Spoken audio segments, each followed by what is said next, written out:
Oh, sorry, that's my stomach. Was that your stomach? It is lunchtime. I think I'll have soup today.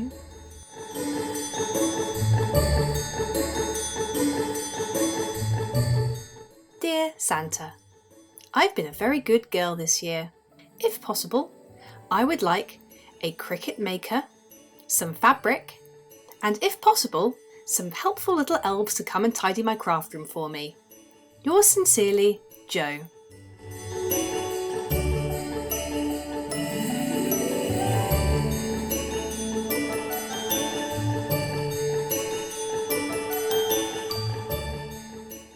Hello and welcome back to Today We Craft. Today we have a very special guest with us, my mum. I would already be here. Get in on this.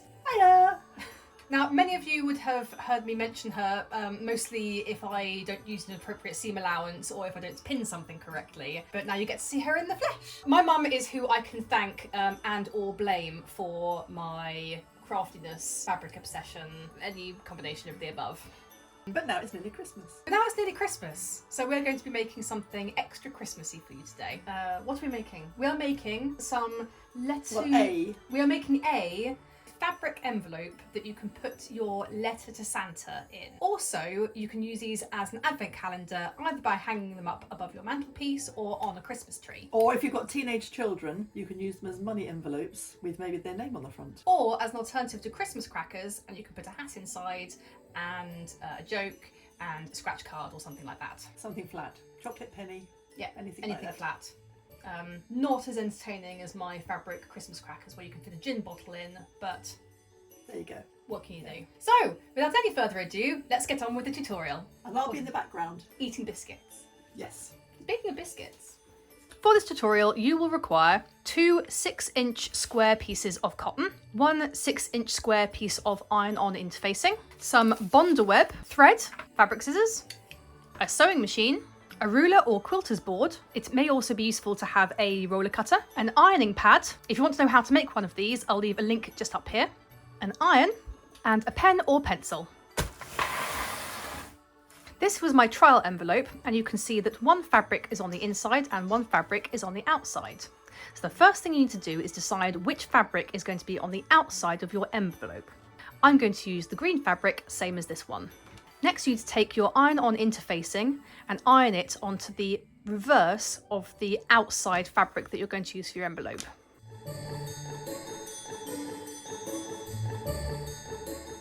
Once your fabric is secured, place your quilter's ruler and put it corner to corner on your fabric.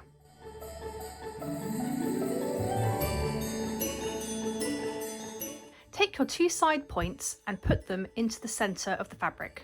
Make sure you're quite accurate at this stage. Hold the middle and flatten each side before pressing. Place your quilter's ruler over the fabric so that the central line that you have drawn corresponds with one of the vertical lines on the quilter's ruler. At this bottom point, you want to make sure that the edge of the ruler sits about 1/3 of an inch above the bottom point here. Ensuring that it's square, fold this flap up and then remove the ruler. Making sure that your point matches up with your drawn line, press the base of the envelope. Do the same with the top flap, ensuring that the vertical line corresponds with the vertical line on the ruler and the drawn line that you've done, and the horizontal line corresponds with the horizontal line on the ruler. Ensure that you still leave 1/3 of an inch gap between the ruler and this point. Make sure that this point lines up with the point on your ruler, then remove the ruler and press. Open the top flap and place the quilter's ruler so it sits on these 2 points. Ensure that it's level by making it line up with the bottom of the envelope. Fold this flap back and mark with a pencil. Undo your envelope. In the 4 corners, you can see that the pressing has created 4 little triangles. Colour these in using your pencil. Your fabric should look like this. Now we're going to be putting the 2 pieces of fabric together and sewing around them. But we don't want to sew all the way around the design because we need to be able to pull the fabric back through again. So on one of these 2 sides here, make sure you mark it so you don't accidentally sew it shut. Make it nice and obvious, otherwise you'll do what I did and you'll sew it shut by accident. Place your 2 pieces of fabric together and either use pins or quilter's clips to secure all the way around. These quilter's clips are absolutely amazing. I cannot believe I didn't start using them until I was in my 30s. If Father Christmas needs some help on where to get them, I'll leave a link in the description below. What we're going to be doing here is we're going to be sewing all the way around the outside, but we're going to be avoiding all of these areas that we've coloured in. We want to be sewing as close to the edge as possible. It doesn't really matter exactly how much, so long as you're consistent with the seam allowance all the way around. So I'm going to start here. I'm going to come in, following around the edge of the triangle, along the edge here, avoiding this point at the end, coming up here, avoiding the triangle, up right to the point, in again, avoiding the triangle, right to the point, in, avoiding the triangle, and right to the point again. When you get to a corner, leave the needle in the fabric, lift the sewing foot, turn the fabric, and then drop the sewing foot back down again.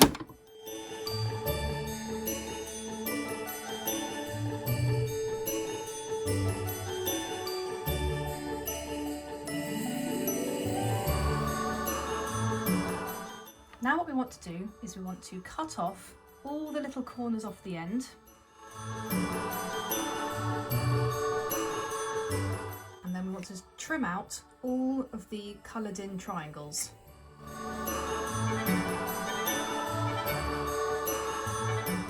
Once your fabric looks like that, you want to turn the whole thing inside out. Use something like a pencil to poke out all the points. Make sure you get these rounded off bits out as well. Now we're going to give it a jolly good press, and at the same time we're going to fold in this edge here so it's nice and neat. Now we're going to top stitch all the way around the edge of the fabric. Now I'm going to do this in a cream colour, but you can use any corresponding thread that you like. The best place to start would be from one of these two side points, as these will be covered up later on.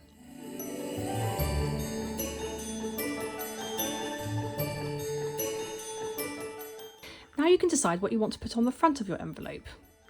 Here I've used a ink stamp to make a little faux fabric stamp, which I've secured to the front of the envelope using Bonder web. You can also use a spray adhesive, or you can sew it on instead. On this particular one, I'm just going to add the rectangle at the front here. I've made the frayed edges by cutting a rectangle of calico and using a pin just to remove some of the threads at the edge. Keep doing this until you've reached the desired amount of frayedness. If the fraying doesn't work, it's because I didn't cut it straight enough. Actually, sometimes it not being cut straight actually is an advantage, because then you get a sort of a rustic, sort of mismatched. If anything's ever imperfect in this house, we just call it rustic.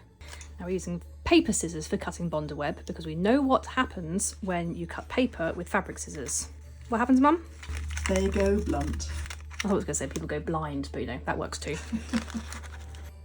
Now, if you would like to embroider something on the label here, you want to do this before you attach the fabric onto your envelope. Sorry, that's my stomach. Was that your stomach?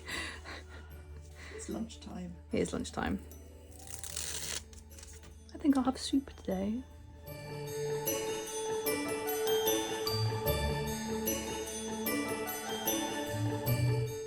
It's easy to turn this into an advent calendar by either drawing or stamping numbers onto the front of the envelope. Once you've decorated the front how you wish, you need to secure the flaps at the back. Fold in the two sides and the base part and then give it a press. And you're going to be invisible stitching these two pieces together. Make sure that you don't go all the way through the fabric, otherwise you won't be able to put anything inside your envelope.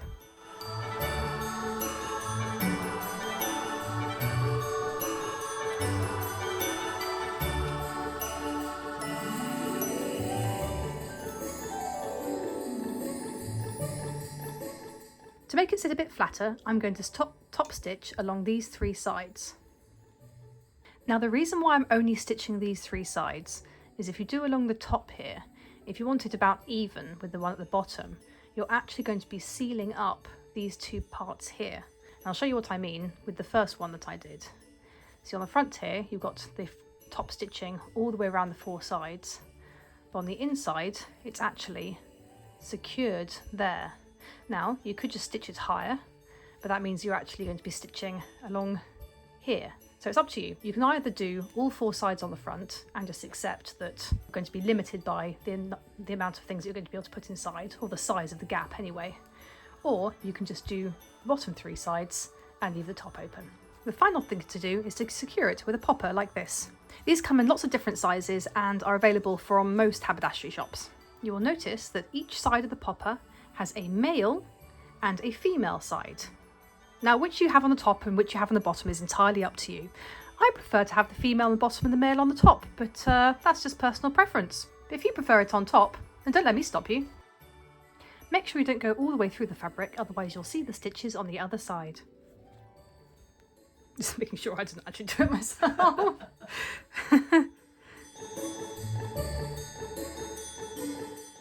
These are actually really fiddly, so if anyone's got any better ideas on how to secure these poppers, I'm all ears.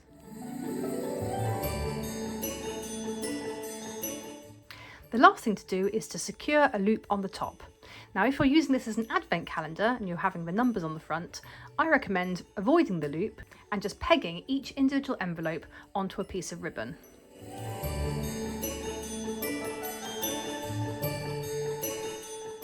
And there's your envelope ready to receive your letter to Santa.